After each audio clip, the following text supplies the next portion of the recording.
Okay, hello everybody. My name is Julie Huck with the Ed Huck team and my new platform, the Agent of Change. And I have an amazing, special, wonderful human being here with us today, Noreen Marlowe with Keller Williams Realty. And Noreen and I have been friends a very long time. And I've asked her to join me today because I know that she holds a lot of wisdom. She's been through a lot of different markets and a lot of different roles in this industry. And so I'm very excited to talk to her today. So, Noreen, could you introduce yourself to anyone who doesn't know you or know anything about your business? Can you tell us who you are and what you do? Sure. Thank you. Thanks for having me. Sure. So, Noreen Marlowe, I'm with Keller Williams Greater Cleveland Northeast out in Lake County, and I'm starting my 35th year in real estate, of Wow. which I had my first 18 years with Realty One, traditional brokerage that was absorbed by Howard Hanna, for those of you that don't know, and have spent the next 17 years almost with Keller Williams. In 2007, I was offered the opportunity to get involved with the Keller Williams franchise. And after I'd heard about Keller Williams, I decided I was always going to join them as an agent when they came to our area. And as it turned out, I was offered the opportunity to be their operating principal, to oversee the operations and be the majority owner of the business. And with that, I decided to also take on the role of the broker, which I never served in that capacity before, Mm. but felt that I felt those two roles meshed well together, because one person's responsible for the business, the other one's responsible for the brokerage. So why wouldn't I want to do both of those? So I went ahead and did that, Mm. and I've been doing that ever since. Wow, for 17 years, you said. Just going on that, yeah. That's fantastic. And your Keller Williams office is out of Mentor, correct? Correct. Yes, awesome. I actually grew up over in on the east side of Cleveland. Now I'm a West Sider, so Right. I will only Trader. see you on a Zoom video. I'm just joking. You're a trader, Julie. Well, that's my parents said. That's for sure. So Noreen, that's amazing. Do you still operate a real estate team as well? Or I know your son is also in the business. How does Yeah. that work? So I was very excited when 10 years ago my son decided to get his real estate license, and he took over what was my existing real estate business, which really is what morphed into more of the broker role for me at that time, because I was still also running my own personal real estate business. I was always an independent agent and liked operating that way. So we operate together as a team, but he primarily does everything with the real estate business. I work with him, introducing him to my clients that were still in my sphere, that we still cultivate, and I bob in and out of that. But my primary focus is on the operations of the brokerage. Okay, well, that's fantastic. And I have met your son before, and I'm sure you were ecstatic when he decided to get into the business because Totally. I'm sure he's amazing with the clients and he's taken over seamlessly. He was 6 months old when I got into real estate, so he's got the vernacular down pat. He heard it all his life, so it was a little bit. I think it was a little bit easier for him. He thinks it's a little bit harder Mm. because I already had a business that he had kind of walked into, but really it was a gift for him. So I think he's learned that by now. Yeah, absolutely. Well, I know I wonder that about my own sons. They just, you live, eat, breathe real estate. It's just a lifestyle. It's not a 9 to 5 job where you clock in and clock out. You talk about it constantly. And so by osmosis, they know the real estate industry and they're only 9 and 11. So Yeah, we're exactly. hoping they want to get into it eventually. Maybe not. We'll see. So you've been selling real estate for 35 years, or you've been in this industry for 35 years. So during that time, has the market experienced any shifts or changes? Any? Yes, many. Not any, but Many, many. many. So can you tell Yeah. us about some of the significant times, that stand out to you, um, where the market changed and what that was like, or a couple different times? Sure. Sure, sure. Mhm. So even before I started, shortly before I got into real estate, we bought our first home. And when we bought our first home, uh, we got an adjustable rate mortgage at 11.99% interest because the fixed rate was 18% interest, but it was our first home.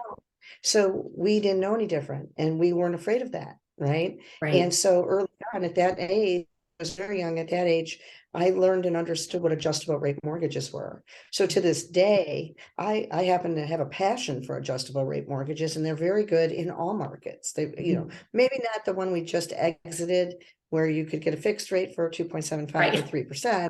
But other than that, in all these years, they've been great. So that was an example of that. Mm. I've been through it where there's a complete buyer's market where sellers couldn't get their houses sold. We opened a real estate franchise in 2007 and 2008. Keller Williams was not in our area at that time. So we bought into the franchise at that time, not even knowing the market was shifting already around the other parts of the country. And I'll never forget when we were beginning the incubation process of starting a brokerage, is when the first time in my entire real estate career, so I'd already been in real estate 18 years at that time, I had never experienced expired listings in my entire real estate career. And now all of a sudden, all of the listings at that time when I left Realty One, I moved 25 listings with my business and they were starting to expire. I, instinctively started to think it was because I was taking my eye off it because I was looking at starting this business, but that wasn't it. It was the market. Mhm. And I remember saying to one of my partners at that time, I don't have any idea what's going on with this market, but I feel like if we can sustain it, we can survive it. That was my mantra. And we started a real estate brokerage at that time and did not start to come out of it until 2013. So that was a very long, hard 5 years in that market. However, I lived with that philosophy. If we can sustain it, we can survive it. And then I got involved with Keller Williams, who teaches us and educates us how to run a business, which is different than having a real estate license.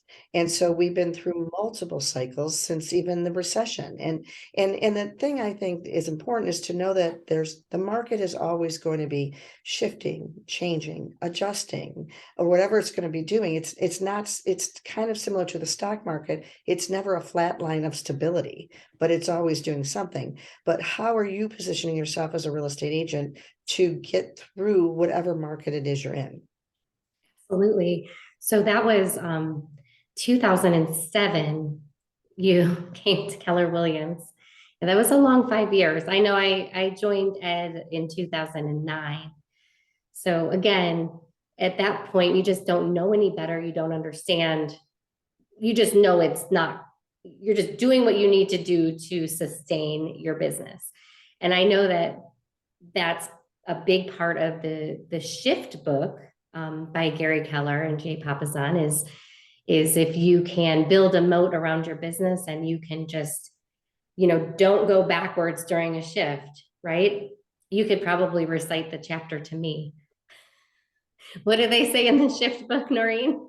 They say all of those things, focus on one thing. The market is shifting, bulletproof your transactions, and what you don't just bulletproof your transaction, but bulletproof your business. And that's the one thing I said when we came out of that the best thing of us coming out of it is we will never have our real estate business be in the position that we could be vulnerable, because we knew that. And I will say that is one of the underlying differences that I learned, because I was with this traditional brokerage that I loved my entire career, but we never had conversations about markets shifting, about markets changing. We were more transactional in that environment, and we never learned how to do those things or how to position our business to survive those things. So I guess that's a good question is, so what did you learn during those years in the recession? So I What did think you one learn of the about things running a business and sustaining your right. business? So one of the things I learned is I learned it as the business, but the business is just a microcosm of an agent's business. So it's the same thing. So if I'm a real estate agent now, what did I learn from this opportunity was, first of all, I have to run my business as a business. I might have gotten a real estate license. I might be eligible to help buyers and sellers, but I'm really running my own business under a brokerage. I had never learned that before. Mm. And so what does that mean? So one of the things it means is how to have reserves, how to have money in your bank account, how not to be living from commission check to commission check. So when my son got in the business, this is a pure example. When he got in the business, I set us up at an LLC right then that I had never even had for myself. And so since the day he's gotten in the real estate business 10 years ago, he has never received a commission check for a house he sold. That money, his commission check goes into our LLC, and I run payroll, and he gets a payroll check, and he gets a W-2, and he files his taxes as an employee of the Marlowe team. That's one thing I learned, so that he always has income coming in, even if he doesn't always have commission checks coming in. That was a huge thing that I learned, because it's very difficult to be self-employed, to keep yourself motivated and keep your income moving. And so, and that's how you start the foundation and the structure of building a business.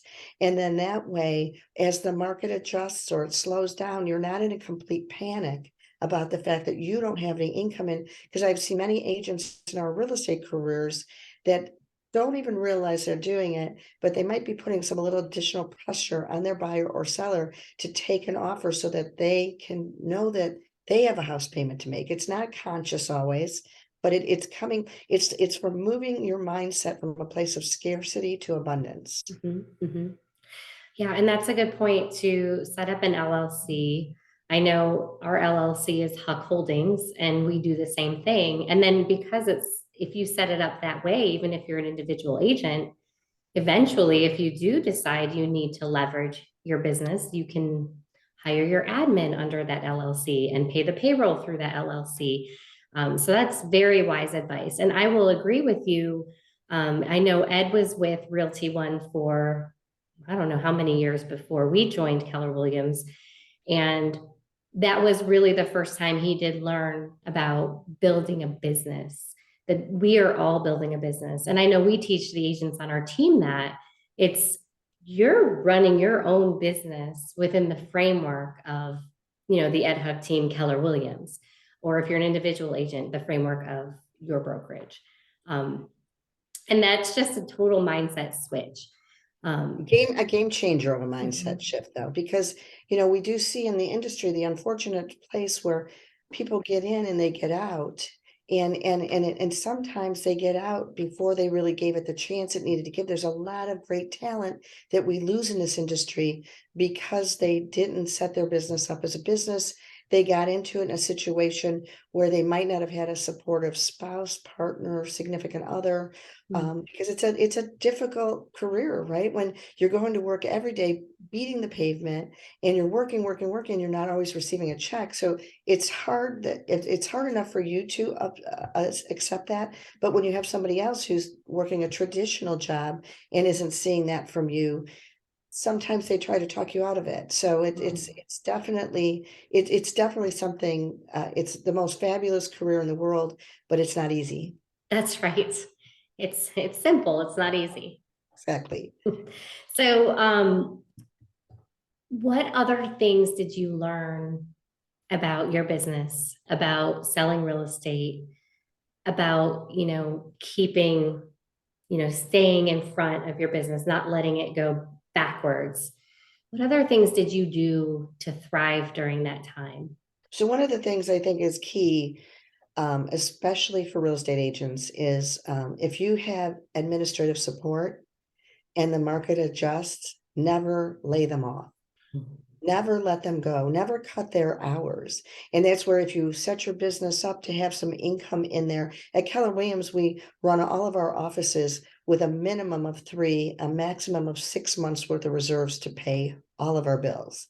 We keep that much money in the bank in case there's an adjustment, and we run low on income. I encourage agents to do the same thing. I've encouraged my son to do the same thing.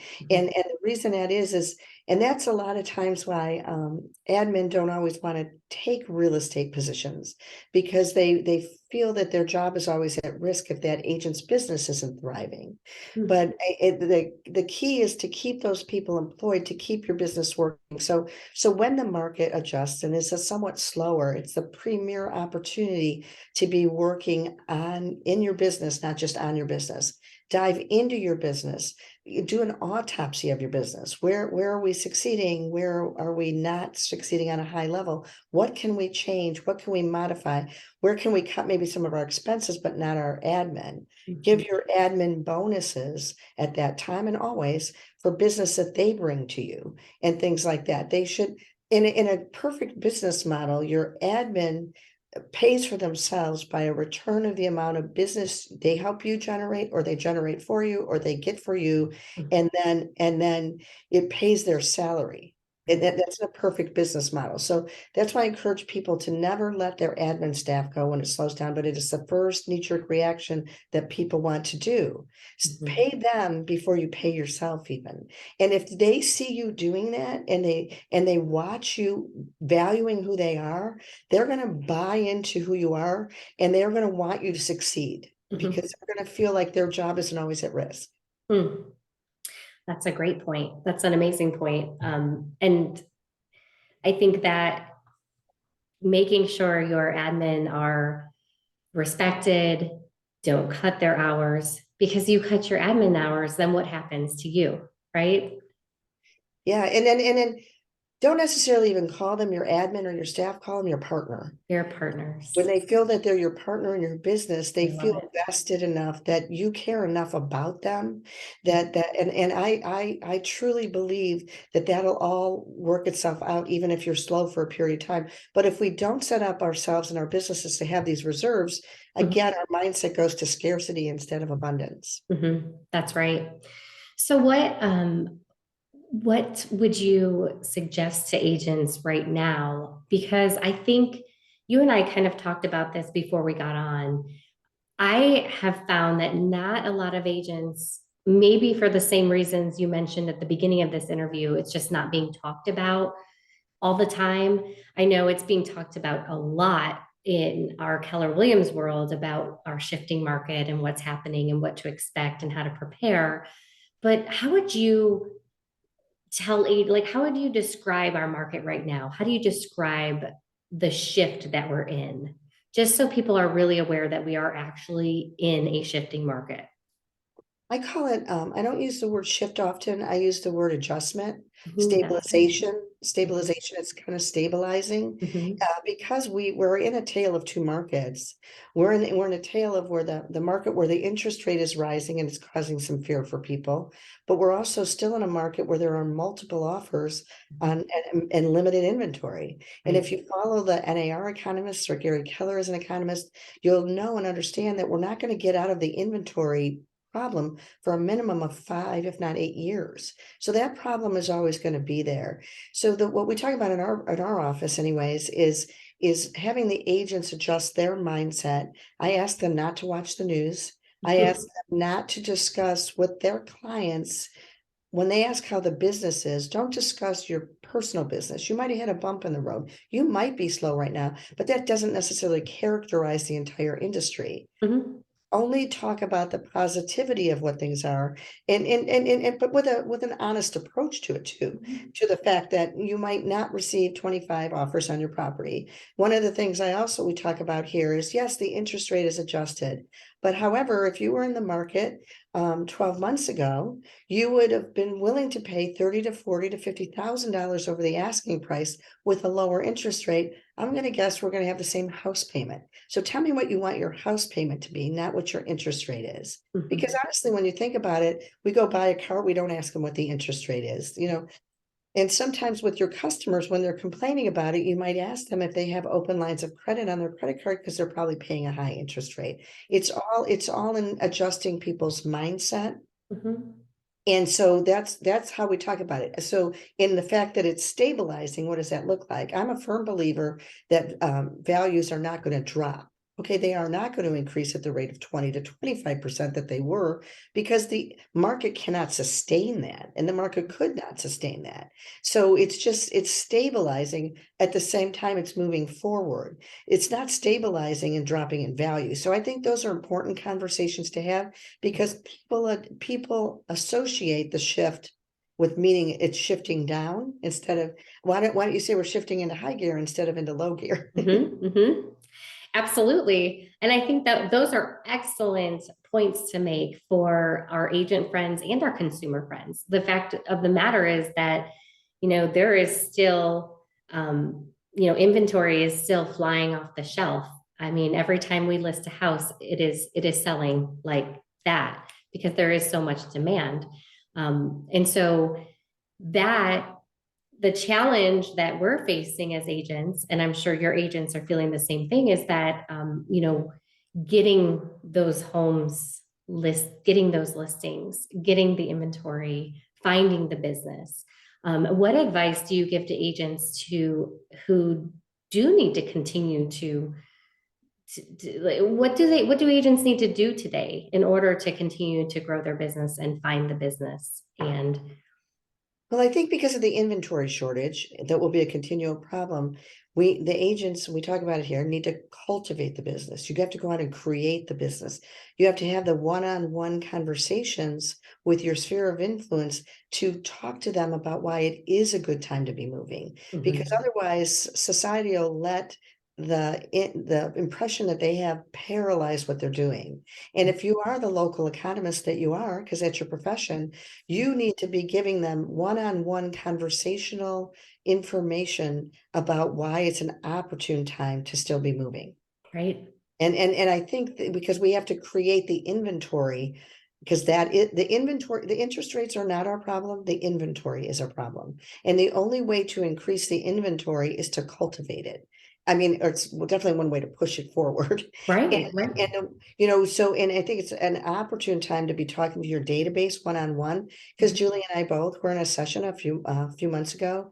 And one of the things that they mentioned in that session that was eye-opening for me is that everyone pretty much who's in your database is also in 6 other people's databases. The average person is in 7 persons' databases.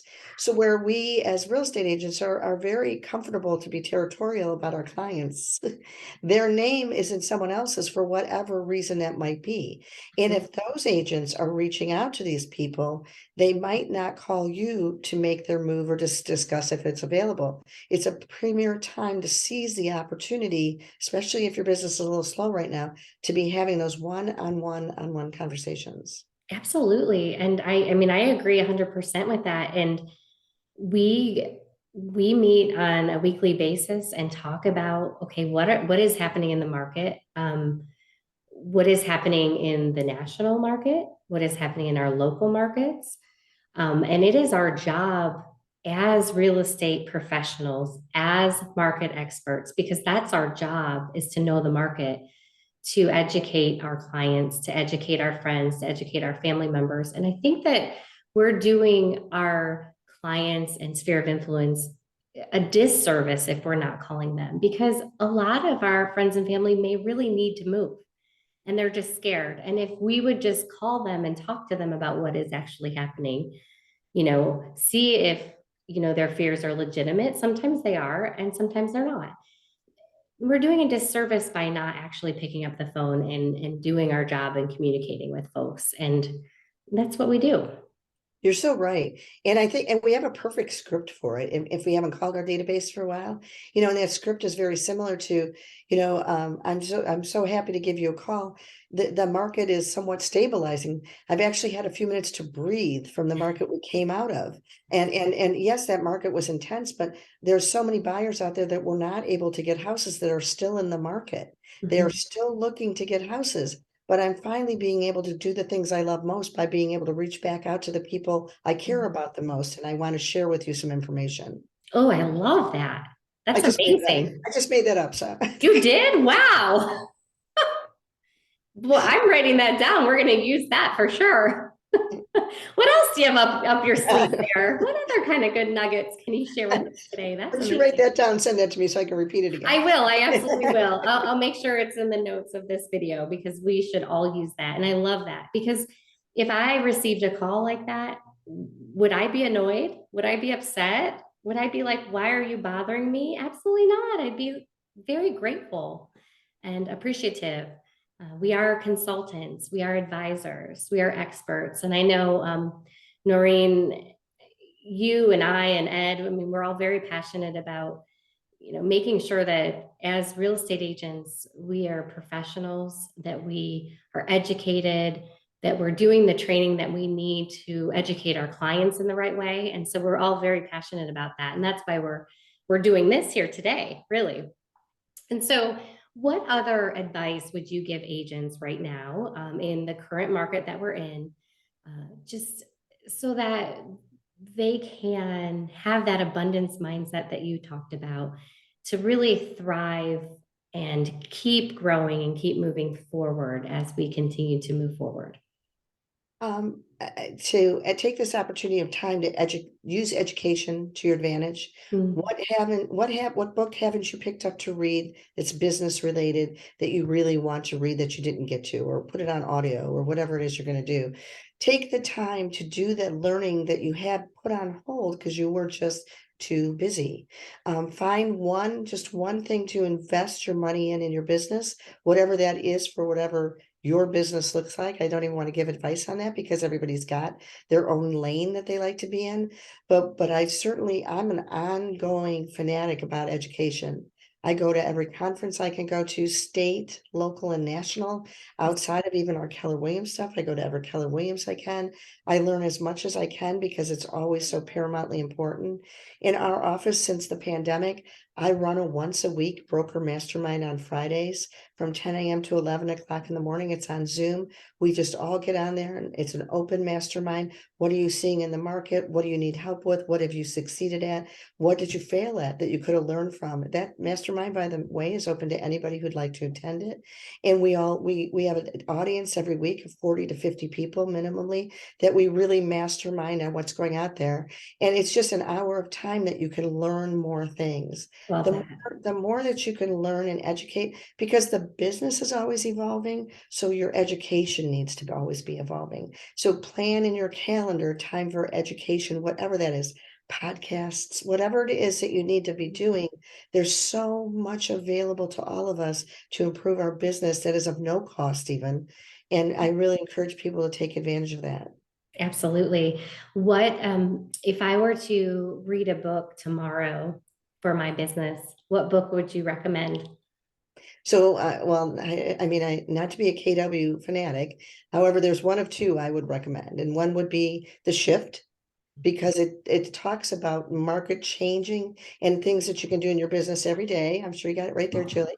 And that is one Look at all definitely, my yes, notes. I mean, tabs. that's how relevant this is. It is. So It's just that's one. so And the much. other one that's paramountly helpful for particularly real estate agents, because we are so fractured and we are so distracted. And people think that our time is not valuable, including members of our family. Can you take me to the doctor? You don't have a real job. Okay.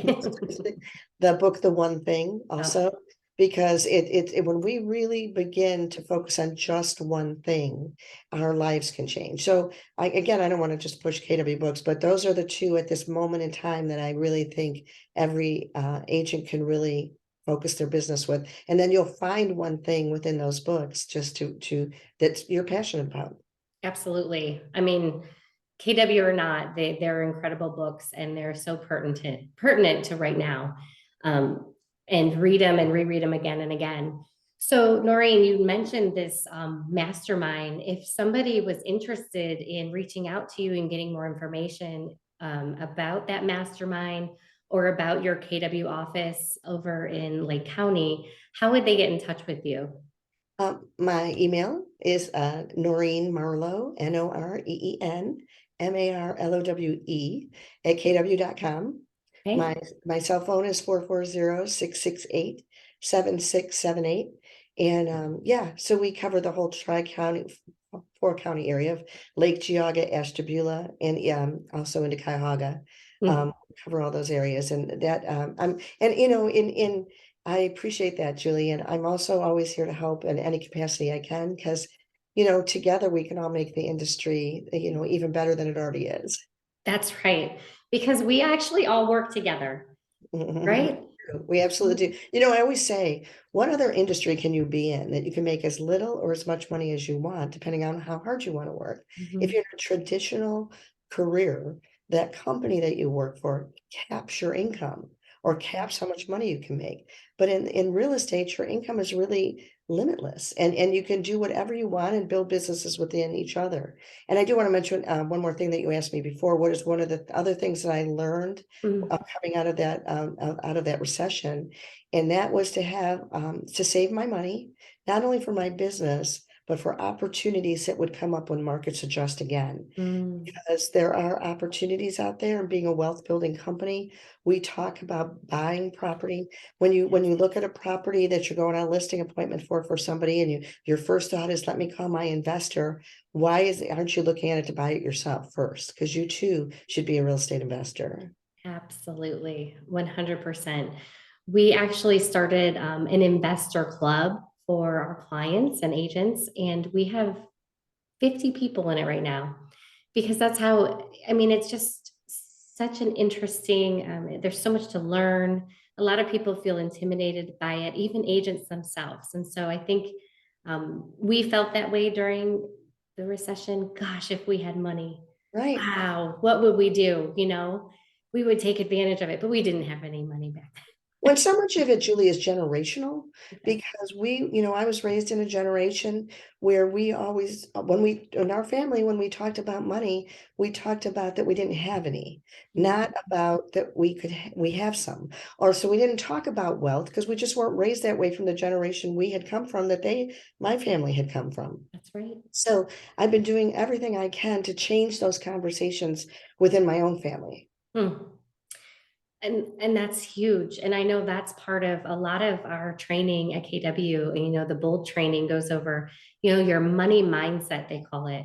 And what are your limiting beliefs around money? What is your programming around money?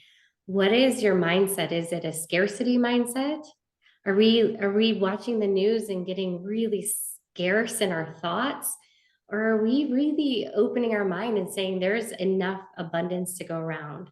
And I love that because that's why you and I can talk and we can share ideas, and I can share what I learned with you and you can share what you learned with me, and we can share it with all the agents we know, because we know that there's enough business to go around. There is abundance, and we will all get our fair share, when our mindset is in that right place. And Completely, totally, absolutely. And that's the thing, is to keep thinking positive, keep thinking bigger, because the market is always going to be doing something. right. Just don't let it paralyze you. That's right. Don't be afraid of it. And so thank you so much, Noreen. I have really enjoyed our conversation. And I'm going to hang up with you and write down all those scripts and the notes that you just shared, because you're full of wisdom, 35 years in this industry. And like you said, what did you say? It's the hardest or most difficult industry, but the best industry, or say it like you said it again. We'll end Exactly on like that note. that. It's exactly like that. It's a career an opportunity, right? You want to take advantage of the opportunity where you can make as little or as much money as you can possibly make with a career that you love, just depending on how hard you want to work at it. That's right. And the abundance is limitless, right? And it's available to everybody. Right. And just continue to think abundantly, because otherwise it'll get in our way. And we don't want those negative thoughts to get in our way. And there's something positive that's going on in the industry, at least one thing every day, if not 100. So go out and find the positivity in it, not the negativity. Oh, I love it. And if you want extra positivity, join Noreen's mastermind on Fridays. From 10 to 11. 10 to 11. All right, Noreen. Well, you have a wonderful weekend. It was so good to see your face, and we'll talk to you soon. Thank you so much. I appreciate the opportunity. All Thanks. right. Have one. Good day. Bye bye.